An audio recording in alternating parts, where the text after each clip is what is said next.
Let's start with the shocker. President Trump recently warned that about 1 million federal workers, who failed to justify their daily doings upon billionaire Elon Musk's orders, are on the bubble of losing their jobs.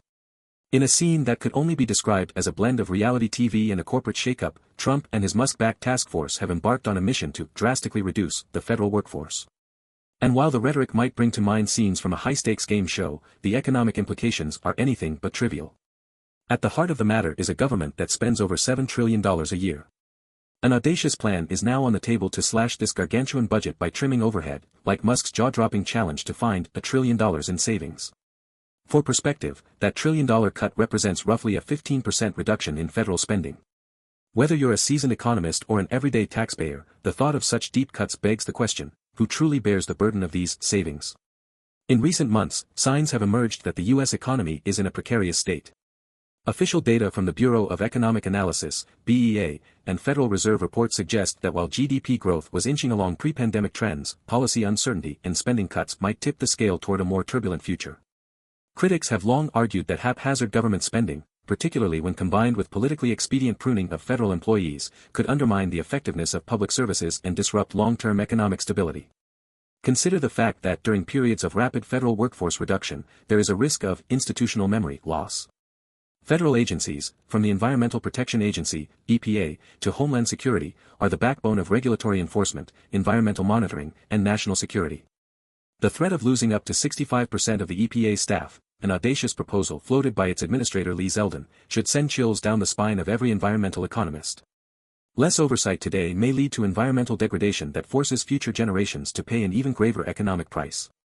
And let's pause for a minute. Cutting jobs on such a scale in a government that employs millions could stoke fears of a dual recession, a downturn not only in the private, innovation-driven sectors but within the public service domain. A recent study by the Economic Policy Institute, EPI, underscored that each federal job lost tends to have a multiplier effect on broader local economies, amplifying both unemployment and reduced consumer spending. With over 1 million federal workers potentially facing termination, we're staring at a potential shockwave that could well reverberate far beyond the marble halls of Washington. No commentary on the current saga would be complete without acknowledging the outsized roles played by Elon Musk and Donald Trump. Their alliance, while unconventional, is emblematic of a growing trend, the intermingling of corporate technocracy with political leadership. Musk, known for his "get things done" ethos at Tesla and SpaceX, has now donned the mantle of government efficiency watchdog. His directive, asking federal workers to list 5 accomplishments or risk termination, strikes a nerve that questions whether bureaucratic inertia is just a symptom of an inefficient system or a purposeful bloating fueled by political patronage. Data from the Office of Personnel Management, OPM, suggests that less than half of the federal workforce responded to Musk's drastic ultimatum. Is this indicative of a culture of compliance? Or is it a silent protest from workers tired of being treated like cogs in a giant, unaccountable machine? The legal quagmire that ensues, with privacy laws potentially clashing with government orders, adds another layer of complexity. By mandating rapid self-evaluation under threat of termination, the current regime risks not only legal pushback but also deep-seated demoralization among public servants who are essential cogs in the government machine. If we glance at economic history, drastic government downsizing is rarely a silver bullet, especially when executed in a hurry. Consider the austerity measures taken during the European debt crisis. While those measures were designed to rein in spiraling deficits, they also triggered prolonged recessions and increased unemployment rates across several EU countries. The lesson is clear: when you tackle systemic issues with blunt instruments, you risk collateral damage that far outstrips your intended savings. Let's talk numbers. The federal budget's $7 trillion expenditure covers everything from defense spending to social security, healthcare, research, and education. A targeted cut of 15% might sound miraculous on paper, if you can simply slash inefficiencies and eliminate wasteful spending without altering the core functions of government.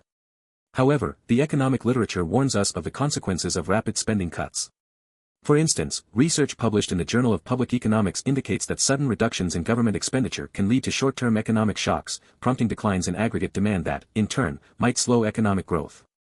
Moreover, a recent Congressional Budget Office, CBO, report highlighted that while efficiency drives are praiseworthy, downsizing must be balanced with strategic reinvestment in infrastructure, technological innovation, and education.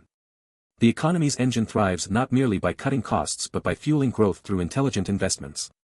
Imagine a scenario where $1 trillion are unearthed and then reallocated to sectors such as renewable energy, research and development, and critical infrastructure upgrades. The economic multiplier effect could potentially dwarf the initial savings, stimulating sustainable growth rather than precipitating a downward spiral. Yet under the current plan, we see a narrative dominated by cost reduction over value creation. With cabinet secretaries being forced to justify travel expenses and government leases, the very lifeblood of many public institutions, we witness a myopic focus on inputs rather than outcomes. Such a strategy risks generating short-term fiscal relief at the expense of long-term economic vitality, a calculated gamble where the political allure of savings overshadows the real economic costs. The spectacle unfolding on Capitol Hill is reminiscent of performances from earlier administrations, yet the current approach, laden with theatrics and ultimatums, feels especially incendiary. President Trump's flaunting of his plan on social media, boasting that all cabinet members are extremely happy with Elon Musk, is less a demonstration of unity and more a calculated political maneuver designed to rally his base. Critics argue that such rhetoric distracts from the fundamental issues. Is this really about efficiency, or is it a power play that could jeopardize millions of hardworking Americans' livelihoods? Consider, for example, the recent congressional debates over fiscal policy, where lawmakers on both sides have expressed dismay over how such aggressive cuts could undermine essential services. A poll by the Pew Research Center revealed that over 60% of Americans worry that massive federal layoffs might lead to a reduction in the quality of critical public services. This isn't just political theater, it's a crisis of governance that could have lasting effects on economic productivity and societal well-being. Furthermore, the plan's implementation timeline is equally dramatic. With federal agencies being ordered to present plans for large-scale reductions in force by March 13, the pressure is on. Such a compressed timeline leaves little room for the careful deliberation that is necessary when dealing with an entity as large and complex as the federal government. In economic terms, the risk is comparable to attempting to recalibrate a gigantic, finely tuned engine while it's running at full throttle, a recipe for shocks, misfires, and setbacks. The shockwaves of U.S. federal downsizing aren't contained within national borders. Global financial markets thrive on the stability and predictability of U.S. fiscal policies. When Washington's experiments with aggressive cost-cutting begin, investor confidence can be shaken. Recent data from the International Monetary Fund, IMF, indicates that policy uncertainty in the U.S. is one of the top global risks, potentially contributing to fluctuations in foreign investment. Let's not forget that the U.S. economy is a linchpin of global economic stability. A misstep in managing federal payroll and administrative contracts could lead to reduced regulatory oversight, a domino effect that might ruffle the feathers of international investors and markets alike. For instance, if environmental regulations falter due to staff cuts at the EPA, this could lead to lax compliance, with global companies finding themselves caught in a regulatory limbo, uncertain about future costs and operational risks. In today's interconnected world, such instability can have far-reaching consequences, affecting everything from commodity prices to global supply chains. The bottom line is that while cost-cutting is a laudable aim, doing it hastily, with the blunt edge of political expediency, can sow the seeds for deeper, long-term economic problems. Instead of a piecemeal approach that targets individual spending categories, travel expenses, office leases, federal contracts, what's really needed is a strategic overhaul of how the government operates. This means investing in technology, streamlining services through digital transformation, and fostering a culture of accountability that doesn't sacrifice efficiency for spectacle. Take, for example, the experience of Scandinavian countries, which have successfully reformed public administration by adopting digital platforms and performance-based management. Their approach hasn't rashly reduced the workforce but rather re-engineered processes to deliver better outcomes at lower costs, a model of modernization that the U.S. could very well emulate. The key takeaway is that transformation should be achieved through smart innovation rather than blunt reductions. In the end, the Musk-Trump initiative raises fundamental questions about governance, efficiency, and the economy's direction. Are these proposals a genuine attempt to audit and optimize government functions, or are they politically motivated theatrics designed to appease a certain voter base while sacrificing the continuity and stability that government workers, and by extension, the economy, so desperately need? Historically, economies that undergo forced, rapid contractions in public spending tend to experience scarring effects. A study by the National Bureau of Economic Research, NBR, revealed that countries which adopted severe austerity measures often faced extended periods of reduced growth, higher levels of unemployment, and diminished public trust. The American experiment in drastic federal spending cuts could very well follow a similar trajectory, potentially triggering a spiral where short-term savings translate into long-term economic pain. Let's bolster this analysis with some numbers and real-world examples. 1. Government employment multipliers. A study from the EPI suggests that every $1 million in federal payroll typically supports approximately $2 to $3 million in local economic activity. Laying off 1 million employees, therefore, doesn't just subtract wages but could have a multiplier effect that reduces overall consumer spending, local tax revenues, and ancillary business activity. 2. Historical precedents. The austerity measures in Greece and Spain during the Eurozone crisis led to unemployment spikes of more than 25% in some regions. While the situations are not entirely analogous, they vividly illustrate the human and economic costs of rapid government retrenchment. 3. Investment in technology versus cutting corners. Scandinavian nations, as mentioned before, invested significantly in e-governance.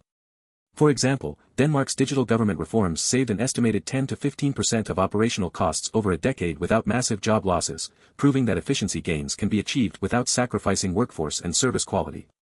4. Regulatory oversight as a public good. Consider the case of the Environmental Protection Agency.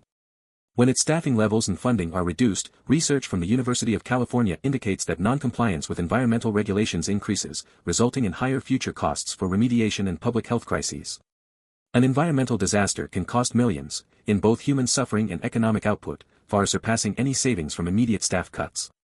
5. Fiscal multipliers in austerity. According to the IMF, a 1% reduction in government spending during a recession can lower GDP by 0.5 to 1% in the short term. This evidence suggests that drastic federal cuts, if timed improperly, could actually exacerbate economic downturns rather than prevent them. If there's one lesson to be drawn from this unfolding drama, it's that sweeping public sector cuts, while appearing as a quick fix for bloated budgets, often come at a steep price. The current approach, anchored by a smartphone-era ultimatum from Musk and theatrically endorsed by Trump, dismisses decades of macroeconomic research that warns against the uncalculated dismantling of public administration. What's needed now is a broader conversation about modernizing government, not just cutting costs for the sake of optics. The conversation should pivot to include investing in digital transformation, harnessing technology to streamline bureaucratic processes, reduce redundancies, and create more agile public institutions. Reallocating resources effectively, identifying not just areas of waste, but channels where every dollar saved could be reinvested in public health, infrastructure, and education to spur long-term growth. Buffering against recessionary impacts, recognizing the multiplier effects of federal employment and sustained government expenditure on local economies, and designing policies that cushion these potential shocks. Ensuring transparency and legal compliance, revisiting the legal frameworks governing federal employment to strike a balance between accountability and privacy, thereby preventing overreach and potential litigation that could delay or derail much-needed reforms. In a political landscape where flashy sound bites and high-stakes ultimatums now dominate policy debates, it is imperative that we drill down to the fundamentals of economic management. The Musk-Trump initiative to axe government jobs under the guise of massive savings is a double-edged sword. On one side, the allure of fiscal prudence, on the other, the real risk of undermining the institution's ability to serve its citizens effectively. As our nation navigates these turbulent fiscal waters, let's not be seduced by the siren call of quick fixes. Instead, we must demand a balanced, strategic vision, a long-term policy framework that combines cutting-edge technology with prudent budgeting strategies, ensuring that today's savings do not become tomorrow's economic scars. For ordinary citizens and finance professionals alike, the lesson remains clear: economic decisions that affect millions of lives warrant more than dramatic sound bites and political bravado.